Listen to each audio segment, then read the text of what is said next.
against Chris VanMeter. Mono red versus Banteroic. Durrbeck on your left, VanMeter on your right.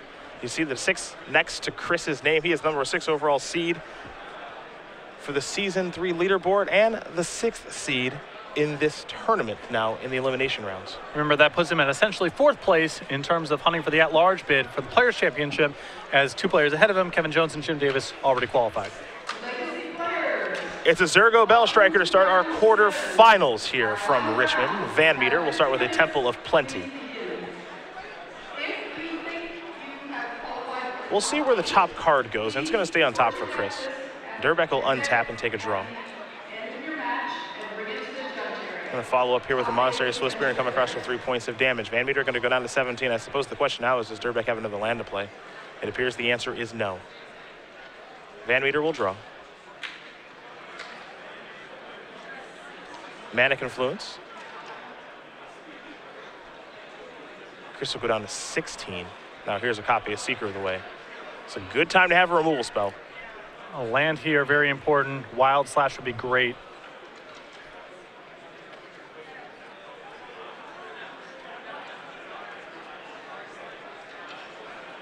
Doesn't appear Durrbeck has any of the above. So Zergo's going to come in for 2 points. And all Durrbeck can do is just pass the turn back. VanMeter will draw. Defiant Strike, Dromoka's Command in hand. There's a Temple of Enlightenment to start. Now, Chris has 2 quests. One, play spells here inside of combat, gain a bunch of life and win the damage race. The other, more powerful goal here, find a way to get Seeker of the Way permanently to 5 toughness.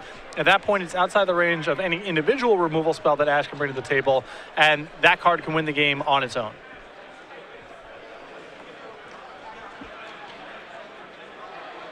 And we're just going to pass the turn and play a little defense here with the Dromoka's Command at the ready. And that is a mountain.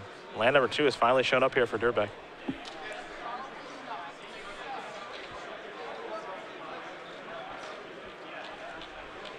Here are the attacks. Now the problem here with this attack is that Chris can block Monastery Swift Spear. That forces Ash to act first. And then any sort of trick that Chris has here is going to be a disaster. Yep. A quick update for you on what is a relatively quick game. Robert Vaughn does win game number 1 over Todd Anderson. Sultai Control very quickly up a game over Banteroic.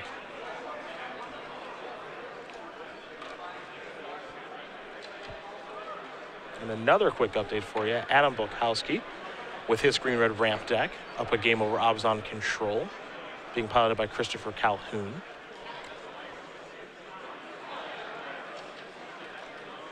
Yeah, it looks like Durrbeck may just pass priority here. Honestly, I think passing priority here is better than trying to do something. As a result of this, I wouldn't attack with a Swift Spear, but Ash knows if she plays anything into Chris right now and he has any of his tricks, the game could end on the spot. And Chris looks like he's going to play a copy of Defiant Strike. Maybe he's trying to entice some action now. Does have a copy of Johnny's Presence in his hand. And if Chris is doing this, this means he has another 1-mana trick, as you mentioned, as Johnny's Presence. It looks like he's looking to get some life here. Another update for you. Raymond Toctic, number 1 overall seed, very quickly with his Abzan Rally deck. Up a game over John Taylor playing Abzan Constellation. This will be a copy of Searing Blood. Ash going for broke here. Yep. If Chris doesn't have a 1-mana play, this is a great sequence, but far too unlikely since he let out with a Defiant Strike like that. Right. There is no incentive for Chris to move first. He's doing this just because he knows with another 1-mana piece of protection, he's safe. So this turn ends up being a great one here for VanMeter.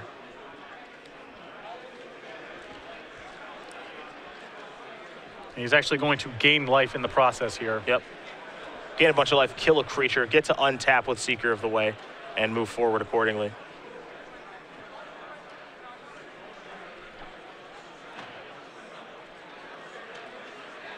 So VanMeter will untap, and he will draw a card. Seeker of the Way, certainly his best card in this matchup. Seeker of the Way, Lagoon Band Trailblazer. Those are the two. The 0-4 is a delight. something Chris can go turn 1, cast it, turn 2, ordeal, attack, and unless there's Rending Volley and Ash's sideboard, which I don't believe there is, there's no response to that draw. Yep. There's a basic Plains.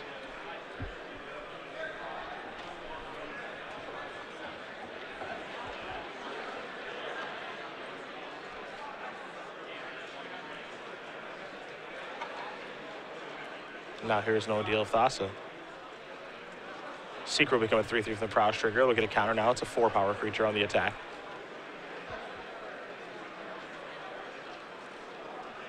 Chris will get to gain some life in this exchange and deal a healthy amount of damage.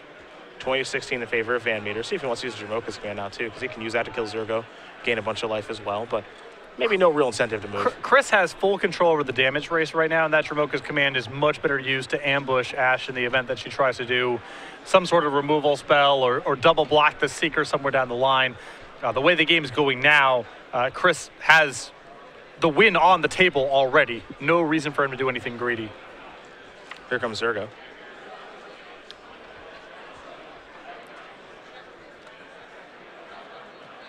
And now Eidolon the Great Rebel.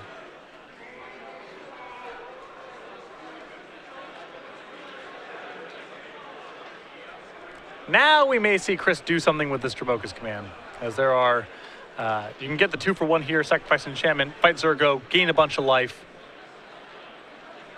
get 2 things off the table. Yeah, I wouldn't be passing that up. The only thing to keep in mind here is Chris wants to make sure that his Seeker of the Way cannot be killed by Stoke the Flames or Exquisite Firecraft. Yep. So as long as he can set it up in such a way that he, either gets to 5 toughness or gets to 4 toughness and leaves a trick in hand, he should be good to go. Here is Dromoka's command. Chris will have to take some damage to cast it. 2 from the Eidolon, then 1 from the Manic Influence. He'll put a counter, it appears, on his Seeker of the Way and fight the Eidolon. He'll gain some life back, of course, because Prowess is triggered. But what you see here is he's not really worried about Zergo, because Zergo can't ever block his creature. Yep. Given the text in the card. And what does he care about 2 damage, really? Not when he's gaining, 5 or 6 life a turn off the Seeker. He can afford to take 2 points here or there. That's clearly what he's saying by not killing the Zergo there. Going to go down to 19 from this Windswept Heath.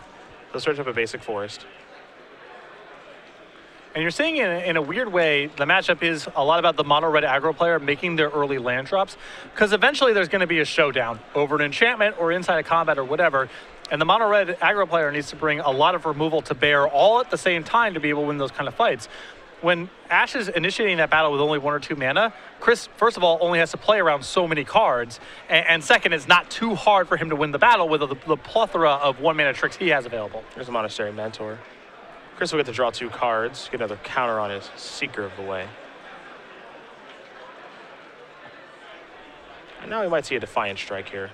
Trigger lifelink, get a Monk token, all that good stuff. That's exactly what we do see.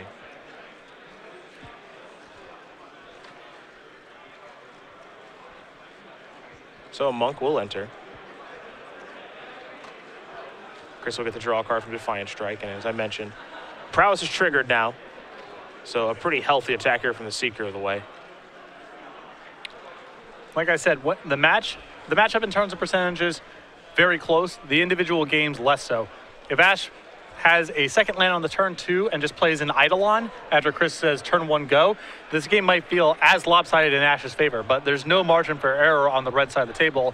And once the game gets away from you a little bit, it's gone completely. There's no catching up. It feels like it gets away from you from a lot, right? If it gets away from you, there's really no coming back. At least it certainly feels that way. Because between Seeker of the Way and Ordeal of Heliod, the heroic deck is gaining a fair amount of life as it goes. So you don't even have the game plan of get in some shots and hope to burn you out, because Ban Heroic is good at gaining chunks of 5 or 10 life along the way if they're doing their thing. And right now, Ban Heroic is doing its thing. That's for sure.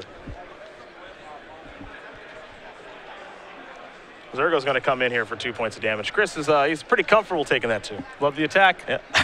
Can't block, so might as well get in there. Maybe we're going to go down to 24. Here's a backup Zergo. Offense, defense. We've seen this with the Trailblazer throughout the entire tournament. Yeah, we have. We're just using offense, defense liberally now. That is. Just tossing that around. A Zergo attacked, and then another one's back to block. I don't know what you're looking for. Okay. No more. No more for Ash Durrbeck. She will concede the game. Chris VanMeter does win game number 1 here over Ash Durrbeck. Banteroic up a game over Mono Red Agros. Now we will turn our attention to the sideboards here for both players, and we will start with Durrbeck and her Mono Red deck. She's got 2 Goblin Rabble Masters, 2 Outpost Siege, 2 Searing Bloods, 2 Exclusive Firecrafts, a Harness by Force, 2 Scouring Sands, and a card that's certainly going to come in here, 4 copies of Roast. Roast is great for this matchup, obviously. It allows Ash to have more removal and be able to kill something even after Chris has gotten a little bit of heroic action going. I like the 2 copies of Searing Blood as well with Ash on the play. Chris is going to tap out occasionally for 2 toughness creatures, and Searing Blood can be very powerful there. I'm also happy to bring in the 2 copies of Goblin Rabble Master. Chris's deck is not very good at answering the board, and Rabble Master represents a lot of power. Ash needs to put Chris under enough pressure that he can't just sit back all day and wait for the perfect hand to start deploying his threats.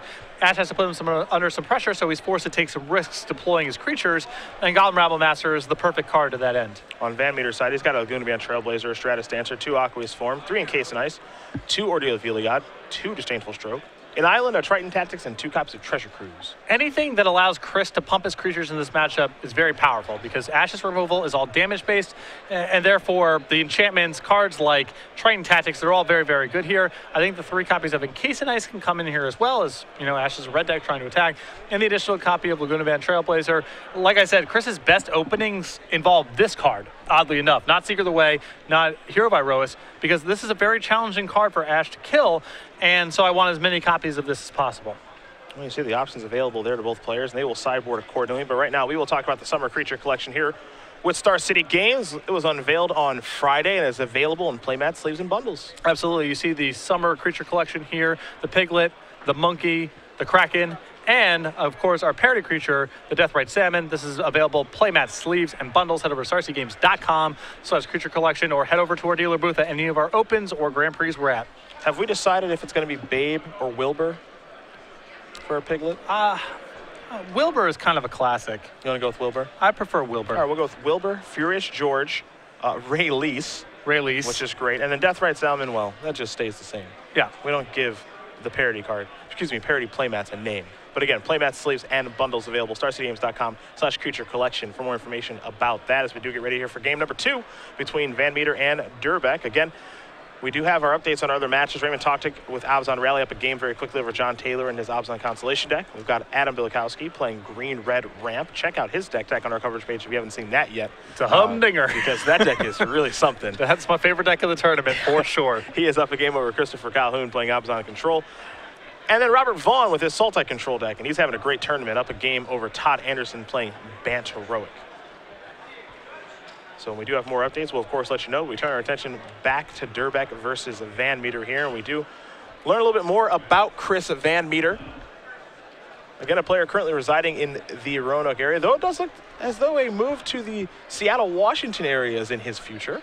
Yes, I think he has found a lady friend, a significant other, and he's moving to Washington, where he's from initially, to pursue that further. So congratulations to Chris. Might be hanging out with CVM a little bit more. Yeah, a little bit. So currently, again, does reside in Roanoke, Virginia, looking to get that Season 3 invite to the Open Series. This tournament could be a real big help. If he wins this one, it'll be his 5th Open Series win. He has now 18 Open Series top 8s, played college football in Spokane. Great chess player, him and BBD oftentimes playing at tournaments. And then, of course, 2 successful Kickstarters, the Beard Power shirt and the BBD versus CVM playmat. He's an entrepreneur. Man of many interests.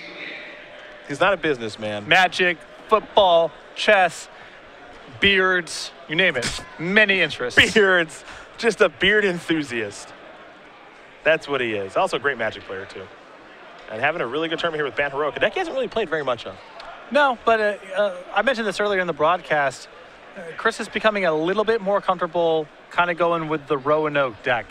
He's defaulted kind of doing his own thing, especially last year played a lot of Jund monsters, even though there wasn't a lot of popularity with that deck amongst the rest of that crew.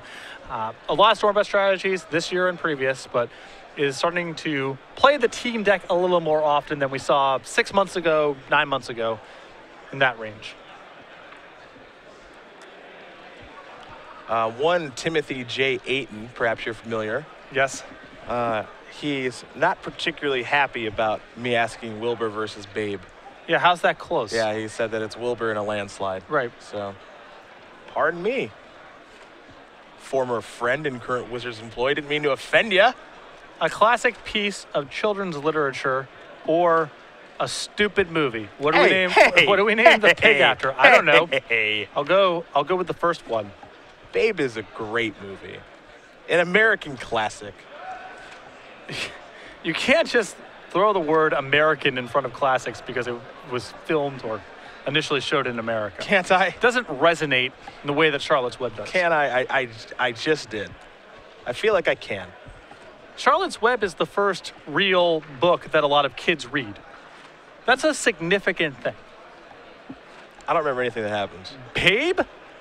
It's the first real movie a kid watches. I'm not gonna spoil Charlotte's Web for you. You go ahead and read it on your own time. I'm not spoiling it. That sounds like a real commitment. Can I Wikipedia it? Probably. All right. I'll find out that way. It's gonna ruin the ending, though. I don't have that much time to figure out what happens. There's only so many hours in the day. All right. I'm already reading some other stuff anyway. One book at a time. Mm-hmm. But yes, it's Wilbur. It's Wilbur now. Wilbur or Babe. Now people are chiming in on Twitter, not agreeing with me. Look, Babe is a great movie. I'm not going to have it. I'm not going to have this. Todd Anderson does tie it up against Robert Vaughn. Ban Heroic and Sultai Control going to game number 3. Or at least I remember it being good.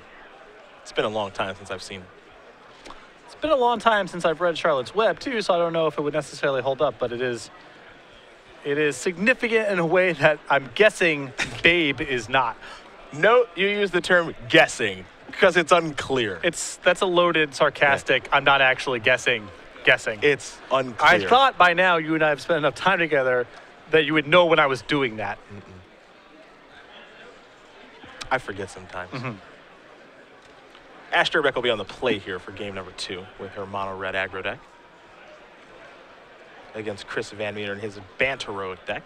We'll see if Durrbeck can find a 7-card hand that she is happy with.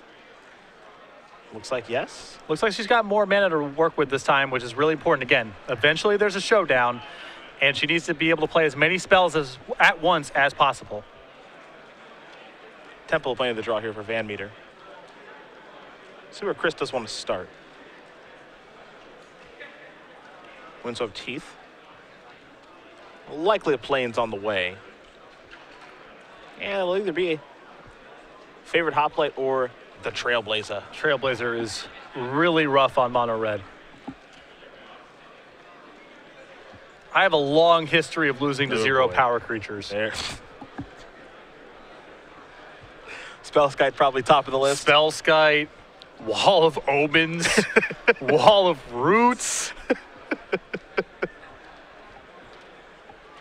It's been just a tough road for you. 1995, Wall of Stone. Yep. There's no attacking to be done there. Wall of Swords? Are you kidding me? Have you seen Wall of Swords? Here's an Eidolon of the Great That Rebel. has power, I guess. It doesn't really count. It sounds like you have a long history of losing to walls. Yes. Walls and 0 power creatures. You want to beat me, gather a search, Defender, creatures with no power. Have you played against the mighty Wall of Mulch? Yeah, that one was really good too. Vine Trellis? At least they tapped that one sometimes. Okay, if they left it back on D, there was no winning. But sometimes they got greedy and, used it for mana. Yeah, it's function. A Temple of Enlightenment. It's a split card, basically. What do you mean function?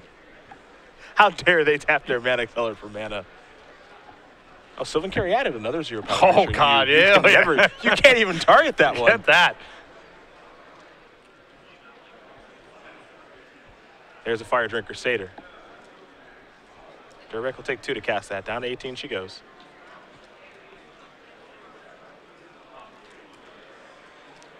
And the follow-up. Appears to be another Eidolon. All right. Okay, so we're going to do it like this. Have to take 2 more to cast that. Chris may have a response. We'll see. Yeah, this looks like this is in response to this first Eidolon.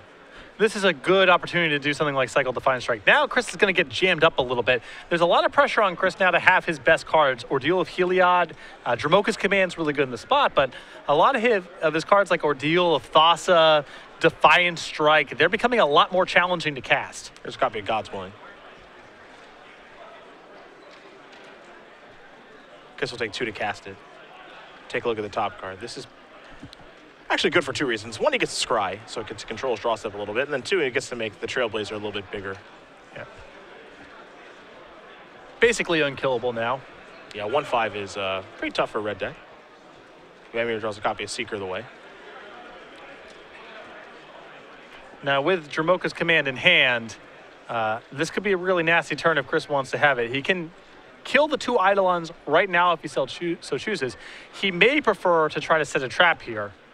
I don't know if he needs to get much more than 2 Eidolons to be in a really winning position here, but Ash can't really attack into the board that Chris has, and so there's no real reason to move just yet. Yeah, I suppose the question is, how does VanMeter want to play it? If I'm in Chris's spot, I'm happy to say, listen, Ash has got to cast some more spells. She can't attack right now. Every spell she casts is going to deal 4 points of damage to her because she's got 2 Eidolons in play. Eventually, this Dromoka's Command, either killing 2 Eidolons or killing an Eidolon and fizzling a burn spell or something else, it's going to be hard for her to beat that. So for the time being, just sit back and let Ash set her own trap.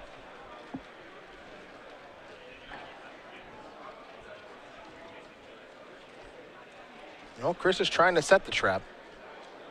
That's the big plan. And we're going to find out if Ash runs into it or not.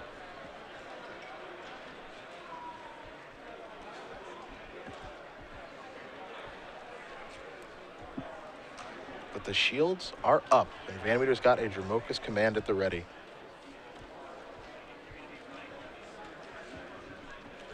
Our first result is in, and it's a sad one for you. Yep. Christopher Calhoun with Obzon Control has taken down Adam Bilikowski. 2-1. His green-red ramp deck had a great run, but it's over now.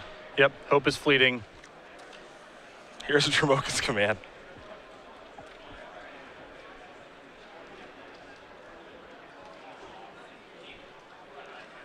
Arguably the best Dromoka's Command deck in the format right here.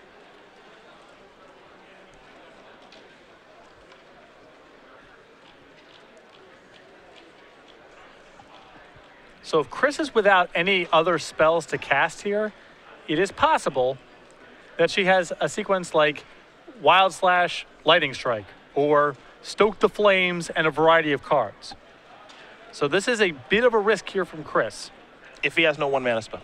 Yes, if he's got a 1-mana spell, he's in the clear. I don't think there's a whole lot that Ash can do. He's going to pick on Fire Drinker Satyr. So we'll see what happens here, but this is where the game gets decided. And he's going to say sacrifice an enchantment and fight the Fire Drinker Satyr.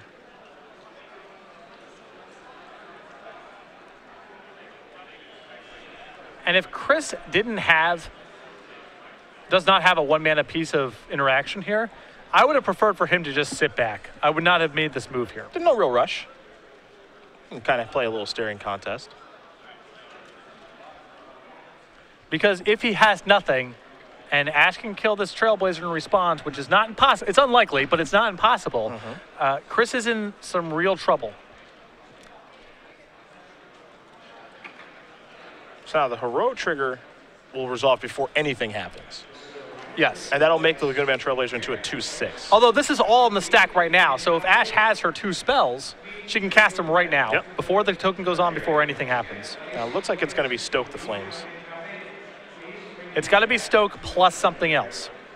Well, it doesn't have to be Stoke plus something else. It can just simply be Stoke. Oh, I suppose you can let the fight happen. Yeah, you let the fight happen, which stinks, obviously, but the fight will cause Chris to lose his creature. Ash will lose the Fire Drinker Satyr and the Eidolon. Now, this is all assuming that Chris doesn't have, 1-mana spell, and it appears he doesn't. So I'm actually okay with this exchange if I'm Ash. Not the end of the world. And the Stoke the Flames doesn't deal her any damage because Eidolon doesn't trigger off of that. And even if Chris had something like Defiant Strike, Ash could pump the Fire Drinker Satyr. Still get a mana. Still have the mana left over to pump. Temple of Plenty. So if that was what was going on with Chris's hand, I would have preferred for him to just sit back. I don't think there was a reason to rush. And Ash can't really add to her board in that spot because there's 2 Eidolons in play. Sure. So you know, while that's the board state, every spell from her comes at a huge cost.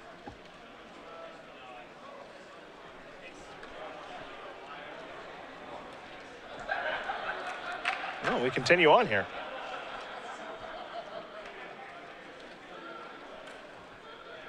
Here's a Seeker of the way. Chris will have to take 2.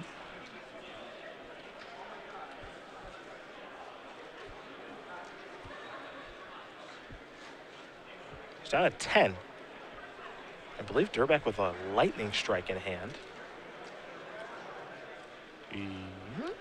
You definitely want to play this now because if Chris has got something, you want it out of his hand on your turn. Yep. So he's tapped out. You don't want to get involved in combat and then have things start happening. That is scary when playing against Heroic because of 1-mana trick. There are so many of them. Giant's Presence, God's Willing, all of that stuff. But if Chris didn't have it for the Laguna Band Trailblazer interaction last turn, it is unlikely he has it this turn. He had to have top decked it. And as you're so fond of saying, you just got to work your way through that stage of the game. Yep. It's not going to be hard for Chris to leave out 1 mana for the rest of the game here. So here's Lightning Strike going after Seeker of the way. Durrbeck will have to take 2 to cast the Lightning Strike because of the Eidolon that's on the battlefield. But I like doing this now. You know, if he has it, he has it. You got to get through it. You can't bob and weave around it. So it works out okay. In comes the Eidolon. VanMeter is going to go down to 8. And it looks like Ash's leftovers here are Exquisite Firecraft and Stoke the Flames. Yep. I think we're going to be going to game 3 momentarily. It looks like it. Hey, you do have to be a little worried about Dromoka's command and the fact that it can kind of counter a burn spell. Yep. You know, that aspect of the card. But again, not a ton that you can do about it. So here's Stoke the Flames going upstairs, and Chris says, I am all done here. Yeah, at that point, Chris is locked because an Eidolon trigger kills him, and he has nothing in his deck that he can cast without triggering the Eidolon. Ash Durrbeck is going to win game number 2 here over Chris VanMeter. Mono Red Aggro and Ban Heroic getting ready for game number 3. Very nice. Very nicely done. I think Chris pulled the trigger a little too fast on that Dromoka's command. Could have hung back for a while there. Maybe a touch hasty. And that's, you know, that you saw the 2 games so far. At some point, there is a showdown over something. It's usually something that's going on Chris's side of the table. And if the red deck can win the matchup there, usually it's too hard for the Heroic deck to get the board reassembled in time. But if the Bant deck, if the Heroic deck wins that fight, there's really no coming back from the red side of the table. The creature becomes too big, and the Heroic deck is too good at gaining life along the way. Game 1, Chris won the showdown. Game 2, Ash won the showdown. Now we're going to game 3. As these players do shuffle up here for game number 3, going to very quickly talk about SCG Game Night, the popular promotion where you can have it any day of the week now. Exactly. Stores, you run this however you want to. Just get players in your store for some fun and friendly magic. Running out of time to get the July kit, which is the piglet you see here named Wilbur. Coming to August, too late to get signed up for Furious George. But if you want to bring Game Night to your store in September, we got Ray Lease, the Kraken, StarCityGames.com/Game Night. More information or contact your Star City Games organized play representative. I'm on board with Ray Lease. It took me a minute, but I'm on board with Ray Lease. Yep. It's a great name. And we're going to have the October one soon. Continue to debase myself promoting these cartoon animals. Look, it's in the contract. I know. Just deal with it. What I signed up for. Just deal with it. It's fine. I know that this is part of the gig. Update for you, another match in the books. Todd Anderson takes down Robert Vaughn, 2-1. It's got a good sideboard configuration with 4 treasure cruisers after sideboard. Yeah, the Bant Heroic deck that the Rono crew is playing it a little bit on the slower side, but they have moved some treasure cruisers in the main deck. They have the ability to sideboard up to 4 copies, and in matchups that are about removal, they have more staying power. We've seen Todd, CVM, over the course of this tournament, lose their entire board, get hit with a bunch of 2-for-1s, but cards like Treasure Cruise allow them to rebuild and weather the storm. And they are very powerful cards, to be sure.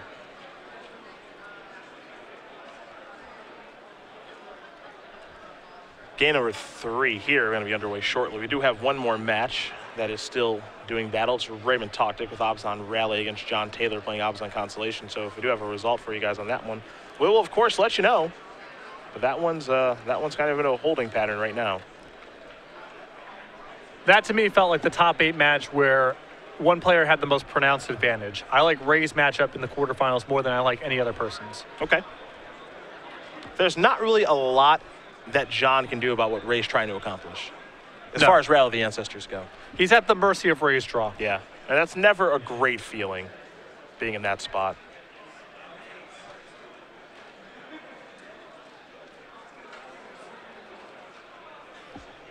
Well, Temple of Plenty will start things off here for game number 3. Durrbeck, does she have a 1-drop? Got a few lands in hand. You can tell that from the white border cards. You see 3 other ones in the grip.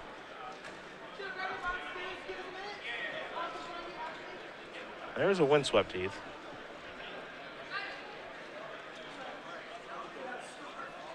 Does VanMeter have a play here? Well, Chris has kind of got this awkward spot of a lot of 2-mana cards, but no protection. And no real way to get the ball rolling. He doesn't want to play a curve of 2/2s into Ash's removal. So we can play the Trailblazer and take kind of a slow approach to this, or we can play his 2/2s, hope that Ash doesn't have removal, or hope that he can kind of outlast it.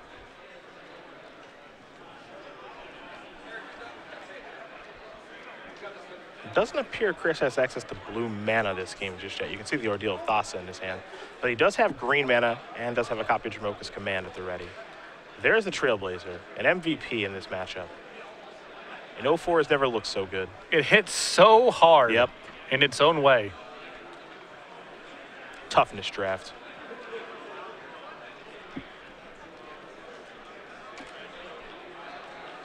No play here on turn 2 either for Durrbeck. Not a great start. The problem with playing the, I'm going to try to trap you with my removal spell game against the Trailblazer is it's too hard to initiate. The spells are too expensive, or it requires multiple spells.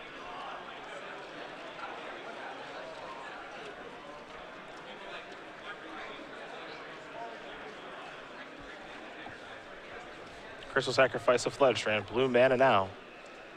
That's no longer an issue, so we could see Ordeal of Thassa get started now. And again, if that Trailblazer gets to 7 toughness, there's basically no killing it. No. Or you could argue the amount of resources it takes to kill a 7 toughness creature is almost just not worth it. And you have to try to work around it. And that's pretty hard to do for a red deck. VanMeter will play Ordeal of Thassa. That'll trigger Heroic on the Trailblazer. It's got power now. It's up to a 1/5. Follow-up is a Defiant Strike. That'll make it a 3/6 temporarily. Now it's a 4/7 temporarily. Essentially Embercoal at this point.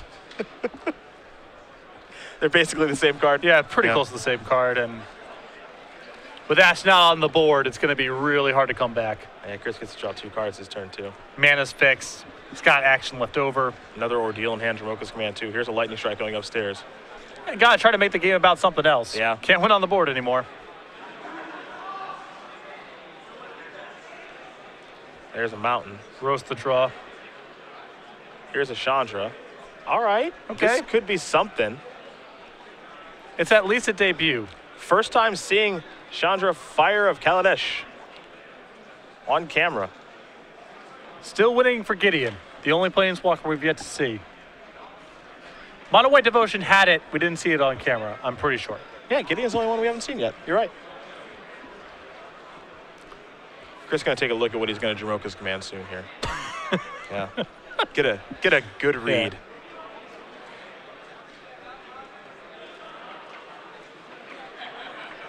I just want to make sure I can blow that up. Just want to make sure that that still can be killed. Yep.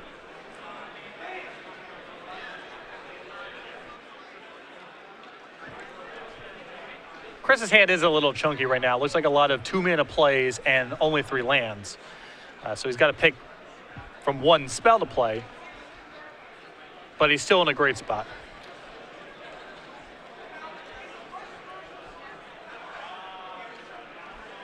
It's just how does he want to navigate these turns? Because he's already got a pretty good advantage. So this is a situation where you just don't want to make too large of an error. Yeah. He's going to start with a Ordeal of Thassa. Laguna Bound Trailblazer now a 4/8. Let's make it a 5/9. Draw 2 cards. Really just on the hunt for lands here. Remember, this is a deck that does play 22 lands, so not the most lands in the world, though we have watched Chris and Todd this weekend draw quite a few. Yep.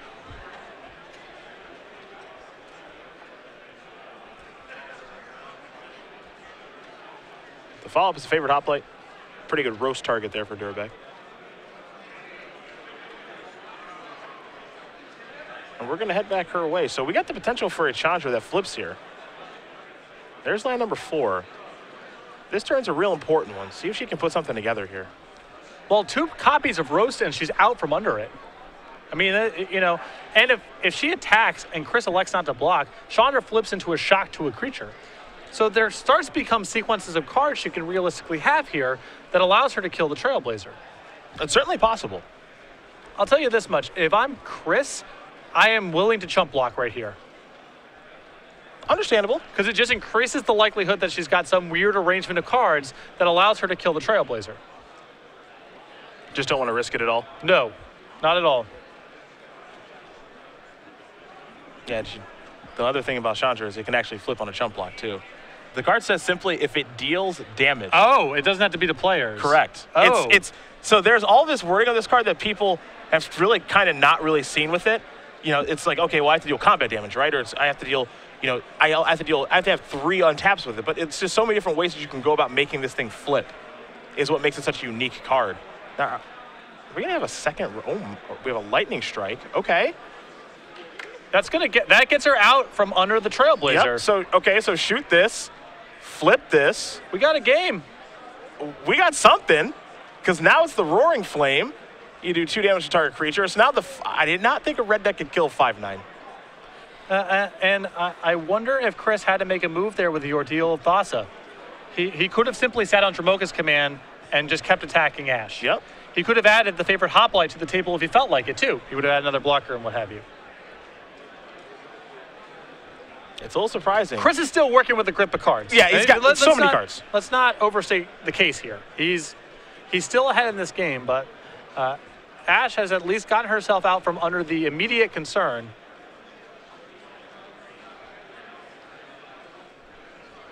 So handle the problem. Yes. How about that?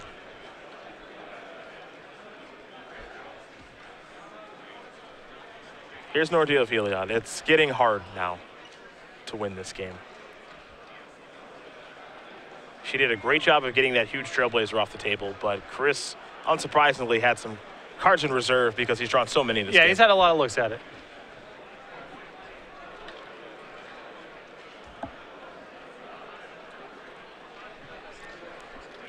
Good on Ash, though, was looking like that. I mean, killing a 9 toughness creature with your mono red deck. It was looking bad. Not an easy thing to do. Yeah, it was looking bad.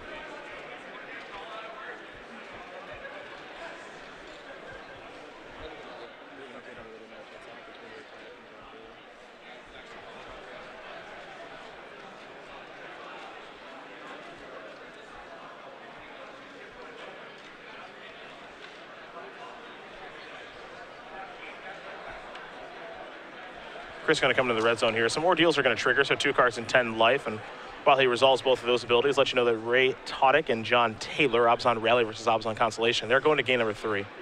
Todick number 1 overall seed, Taylor the 8. Taylor also number 21 on our Season 3 leaderboard. Chandra Roaring Flame does bite the dust that turn. And critically, Chris has moved his creature now to 6 toughness, meaning 1 roast isn't enough, which appears to be the card that Ash has. Yep. I think that was the draw step.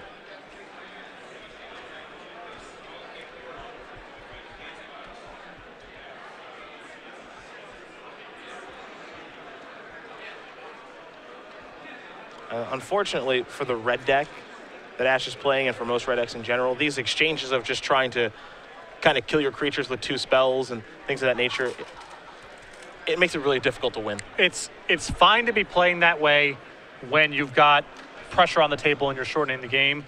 I don't even know if Ash has even attacked this game outside of the Chandra attack. Yeah.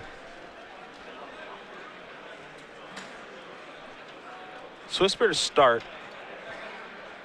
Outburst afterward. That'll trigger Prowess. It'll be an attack for 2.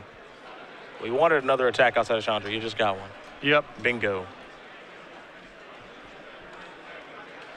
VanMeter down to 20. And he's got a lot of cards in hand.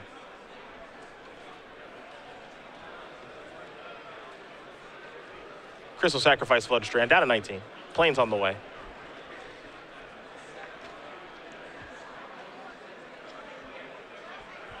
All out islands for Chris. Chris plays one island in the main deck and then one in the sideboard. Looks like he boarded in the other island just because he wanted maybe a little bit more mana. In this matchup, it's a lot about land drops. Like I said, eventually there's a fight, and mana matters a lot when there's a fight, so I don't mind bringing in another land. Chris is going to play a copy of God's Willing. Perhaps he's going for the W right now. Maybe he feels he can deal 11. Time to scry.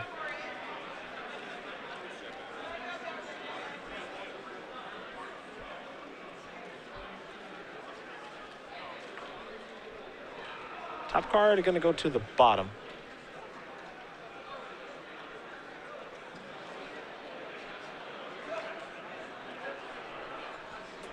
Let's see what's next here for VanMeter.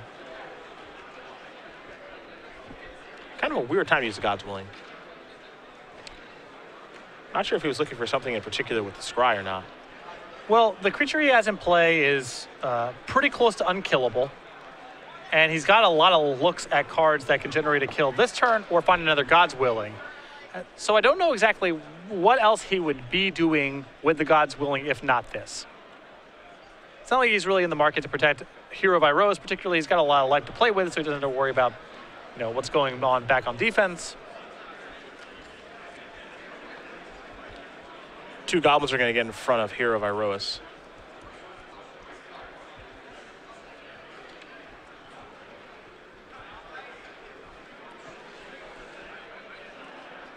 Looks like VanMeter has some interest in playing a Dromoka's Command here.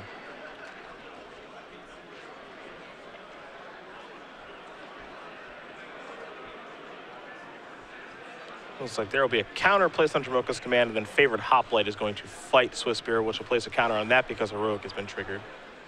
And now this puts Chris in a position where he has two lethal creatures going forward. Yep. As Ash, I believe, is falling to 4 from this. And you can see just how powerful Dromoka's Command is in this deck. You see, Dromoka's Command says, okay, Hero of Iroas, you get a counter, which triggers Heroic, so that'll give 2 counters total. And then favored Hoplite, you fight Swift Spear, which will give that a counter as well. So all of a sudden, these creatures are just much larger. Here's Rose to take care of Hero of Iroas. But now favored Hoplite is looking to go lethal. And Ash Durrbeck might be on chump block and do the rest of the game. Chris will draw a card. But God's Willing will seal it up if he has it. Goblin token going to jump in front. Well, now, unfortunately, Ash is close to locked by her own Eidolon. Mm-hmm. Here's a Seeker of the Way. Chris happy to take 2 from that. And because Chris has so much life to work with, he can freely deploy some things, and that's what he's going to start doing, it appears. He'll play another Hero of Iroas, 2 more damage dealt. Just trying to put Ash in a spot where she needs to play spells, but cannot play spells because of the Eidolon. Yep. Here's 4 mana. That's a Goblin Heel Cutter. Combo with the Eidolon. You know. Do I know? Here's a mountain. Chris will show you Defiant Strike and an Ajani's Presence and say that is good enough. Chris VanMeter will win this match here over Ash Durrbeck 2-2. Ban Heroic will take care of Mono Red Aggro, and for VanMeter, he's going to move on to play against his good friend and the 75-card mirror again in Todd Anderson. Yeah, we had that matchup in the Swiss. Very good run here from Ash Durrbeck, playing a deck that's been off the radar here for a while. We had her on camera twice. I think played very well. Was able to capitalize on what I thought was a misstep from Chris in the second game. But looking at Trailblazer is just really punishing on red decks. If you're backing it up with a curve of any sort of pump spells or ordeals, and once the game gets dragged down a little bit, Dromoka's Command is going to be game over in most spots. All the modes are really good, yep. And unless you're really containing the board of the heroic player, it's going to get you eventually. You saw the power of Dromoka's Command in that matchup, and Laguna Man Trailblazer, and just it seems like kind of on the whole, Heroic has a pretty good matchup against Mono Red. I do agree with you that